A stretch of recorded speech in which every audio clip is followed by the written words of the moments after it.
पूर्व भिडियो रे आमे दूरता एवं विस्थापन विषय आलोचना करथिले। एही भिडियो रे मु एहाकू एक मात्रिक संख्या रेखा आलोचना करिवि। चलंतु एक संख्या रेखा अंकन करिवा। एहा हेउची मो संख्या रेखा। धरा जाऊ डाहाण को एही संख्या रेखा आमे पॉजिटिव बोली नबा एवं बाम को नेगेटिव बोली नबा। जेमिति कि एहा होची 0 1 2 3 4 5 एवं से परि बाम को 0 ठारू -1 -2 -3 -4 एवं -5। मो पाखरे एक हलदिया रंगर वस्तु अछि। एही हलदिया रंगर वस्तुटी को मु 0 ठारे रखिछि। प्रथमे यह दुई डाहाण को गला जहा को कि मु +2 भावे दर्शाइछि। तापरे यह सेठारु 3 बाम को गला जहा को कि मु -3 हिसाब से दर्शाइछि। एवं तापरे यह पुनर्बार 1 बाम को गला जहा को कि मु -1 ने दर्शाइछि। तेबे तुमे माने कहि परिबो कि हलदिया वस्तुटी केते दूरता अतिक्रांत कला? भिडियोटी को पॉज करी चिंता करंतु। एबे चलंतु दूरता निरूपण करिवा। दूरता हेउची वस्तुटी अतिक्रांत करिथिबा संपूर्ण पथर दैर्घ्य।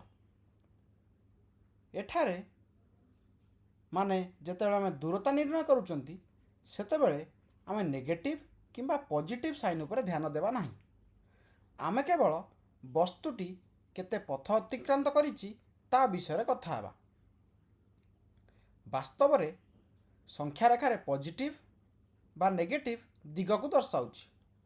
किंतु आमे जेतेबेले दूरता विषय कथा हेउ सेतेबेले आमे दिग उपरे गुरुत्व न देई केवल दूरतार परिमाण उपरे ध्यान देइथाउ। तेणु एठारे दूरता हेबो +2 +3 जेहेतु 3 जाइछि बाम को +1 जेहेतु 1 जाइछि बाम को। तो टोटाल पथ जाइछि 2 + 3 + 1 जा कि हेउछि 6 एकक। एठारे एकक कोन हेबो? एकक एठारे एक दूरतार एकक हेबो जहा तुम संख्या रेखार एकक रहिछि ताहा दूरतार एकक हेबो।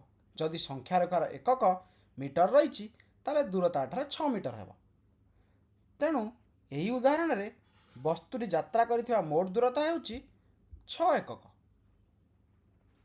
एबे चलंतु विस्थापन विषय कथा हेबा।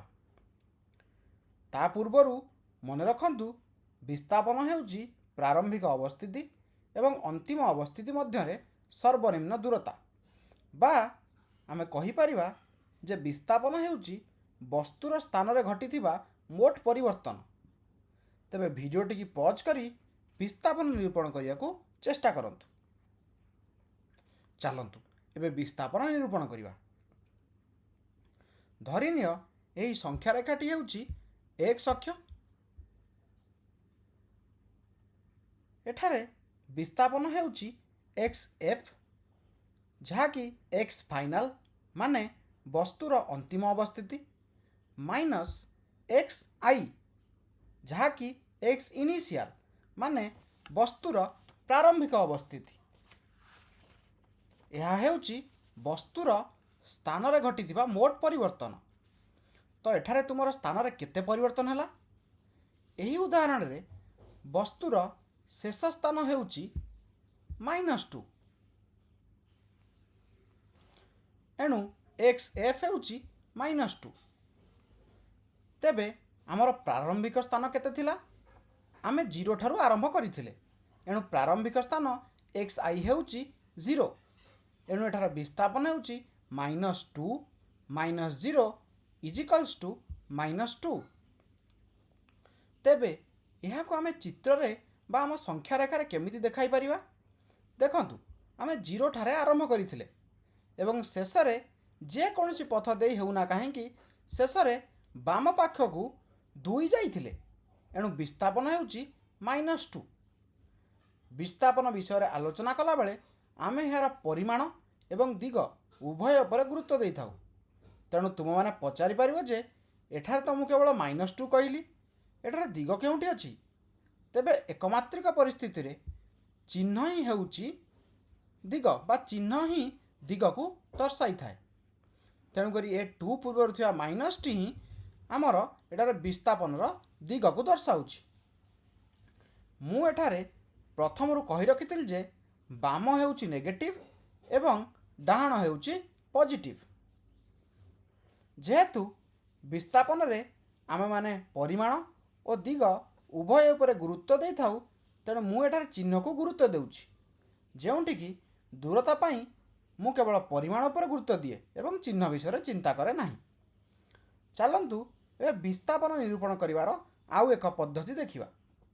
ପ୍ରଥମେ ବସ୍ତୁଟି ଡାହାଣକୁ 2 ଗଲା, ତାପରେ ବାମକୁ 3 ଗଲା, ଡାହାଣଟିକୁ ଆମେ +2 ନେଲେ ଏବଂ ବାମକୁ ଯେଉଁ 3 ଯାଇଛି ତାକୁ ଆମେ -3 ନେଲେ। ତାପରେ ପୁଣି ବାମକୁ 1 ଗଲା, ଏଣୁ ତାକୁ ଆମେ -1 ନେବା। ଯେହେତୁ ଆମେ ବିସ୍ଥାପନ ବିଷୟରେ କଥା ହେଉଛୁ, ତେଣୁକରି ଏଠାରେ ଚିହ୍ନକୁ ନେବା ଗୁରୁତ୍ୱପୂର୍ଣ୍ଣ। ଯଦି +2 -3 ଏବଂ -1କୁ ଆମେ ଯୋଗ କରନ୍ତି, ତାହେଲେ ଆମେ ପାଇବା +2 -3 -1 -4, ଯାହାକି ଆମକୁ ଦେବ -2। ତେଣୁ ଆମେ ଉଭୟ ପଦ୍ଧତିରେ ବିସ୍ଥାପନକୁ ନିରୂପଣ କରିପାରିବା। କିନ୍ତୁ ଏଠାରେ ମନେ ରଖିବା ଉଚିତ ଯେ ବିସ୍ଥାପନ ନିରୂପଣ କରିବାର ସହଜ ଉପାୟ ହେଉଛି ଅନ୍ତିମ ଅବସ୍ଥିତିରୁ ପ୍ରାରମ୍ଭିକ ଅବସ୍ଥିତିକୁ ବିୟୋଗ କରିବା।